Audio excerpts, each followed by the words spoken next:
Surgery जो आज की दुनिया की सर्जरी की आधुनिकतम विद्या है, प्लास्टिक सर्जरी, इसका आविष्कार भी भारत में ही हुआ।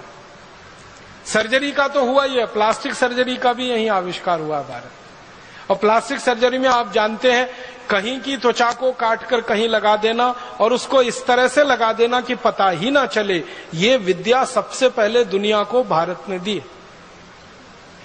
मैं आपको पुराने दस्तावेजों के आधार की एक छोटी सी कहानी सुनाता हूं। 1780 में दक्षिण भारत का एक महान व्यक्ति, जिसने देश को आजाद रखने में बड़ा महत्वपूर्ण योगदान दिया, देश की आजादी की रक्षा में, संप्रभुता की रक्षा में उसका पूरा जीवन लगा दिया, उसका नाम हैदर अली। हैदर अली दक्षिण भारत का सम्राट। आज हम जिसको कर्नाटक कहते हैं, कर्नाटक के एक बड़े भूभाग पर हैदर अली का राज्य हुआ करता था। 1780 से 84 के बीच में अंग्रेजों ने हैदर अली पर हमले किए, कई बार हमले किए। तो एक हमले का जिक्र एक अंग्रेज की डायरी में से निकला, वो मैं सुना रहा हूं आपको। एक अंग्रेज आया, उसका नाम था कर्नल कूट। उसने हैदर अली पे हमला किया और ये 1780 की घटना है। उस हमले में हैदर अली ने अंग्रेजों को परास्त कर दिया। हैदर अली का ये इतिहास रहा कि जब जब अंग्रेजों ने हैदर अली पर हमला किया, हैदर अली ने हर बार अंग्रेजों को हराया।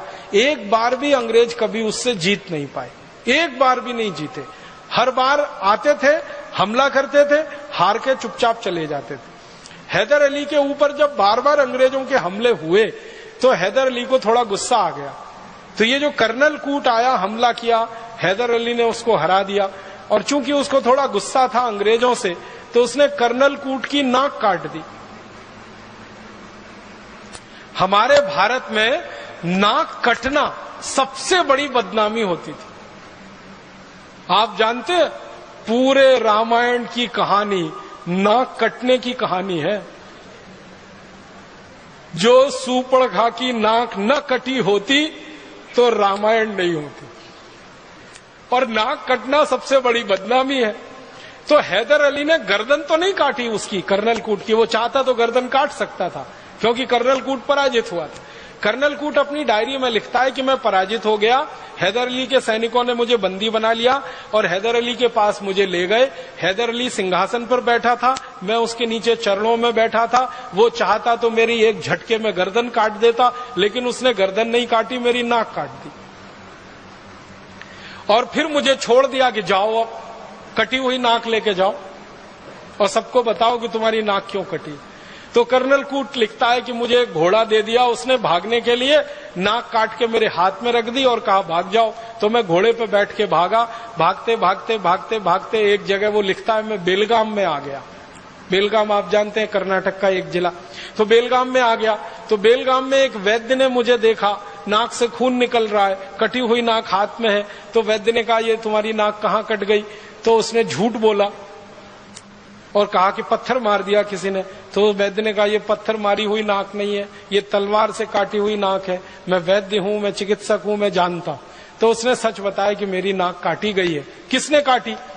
तुम्हारे राजा ने काटी, हैदर अली ने काटी। क्यों काटी? मैंने युद्ध किया उससे, मैं हार गया, उसने मेरी नाक काटी।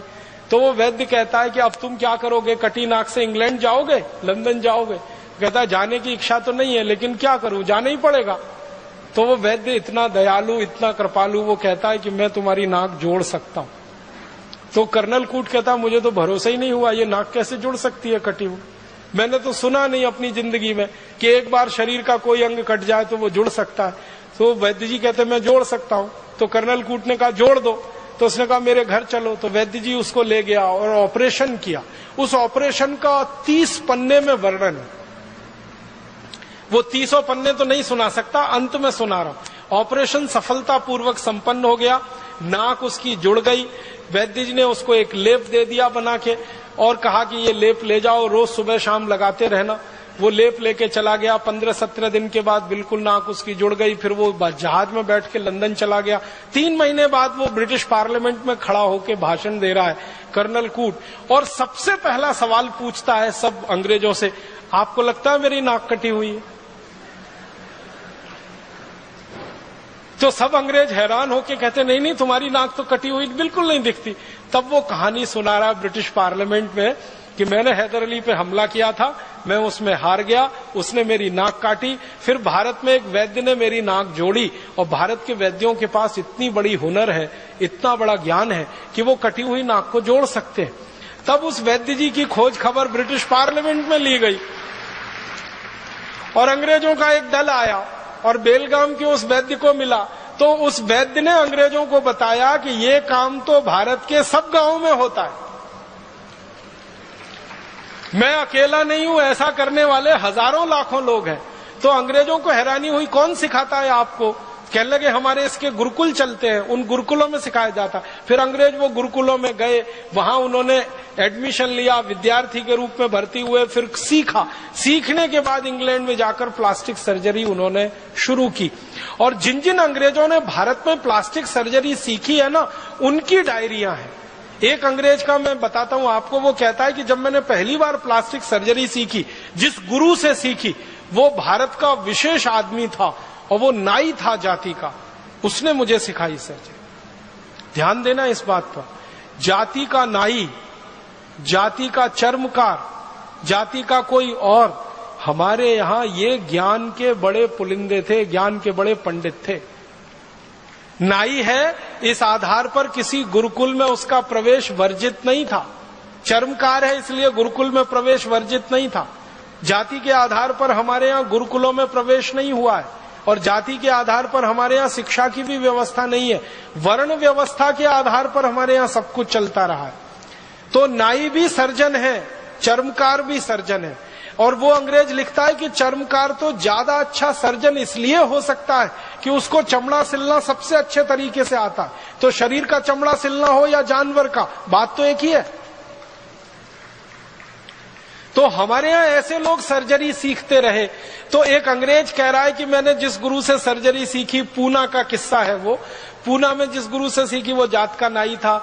सिखाने के बाद उसने मुझसे एक ऑपरेशन कराया, और वो ऑपरेशन का वर्णन है। एक मराठा सैनिक है, और ये 1792 की कहानी है। एक मराठा सैनिक है, उसके दोनों हाथ कट गए हैं युद्ध में, और वो उस गुरु के पास आया है कटे हुए हाथ लेकर जोड़ने के लिए।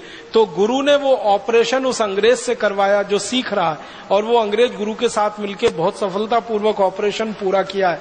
और वो अंग्रेज कहता, उसका नाम है डॉक्टर थॉमस क्रूसो। वो अंग्रेज कहता है कि मैंने मेरे जीवन में इतना बड़ा ज्ञान किसी गुरु से सीखा, और इस गुरु ने मुझसे एक पैसा नहीं लिया, फीस नहीं ली। ये मैं बिल्कुल अचंभा मानता हूं, आश्चर्य मानता हूं। और थॉम क्रूसो ये सीख के गया है। फिर उसने प्लास्टिक सर्जरी का स्कूल खोला, और उस प्लास्टिक सर्जरी के स्कूल में फिर अंग्रेज सीखे हैं, और अंग्रेजों ने सीख सीख कर फिर दुनिया में फैलाया है।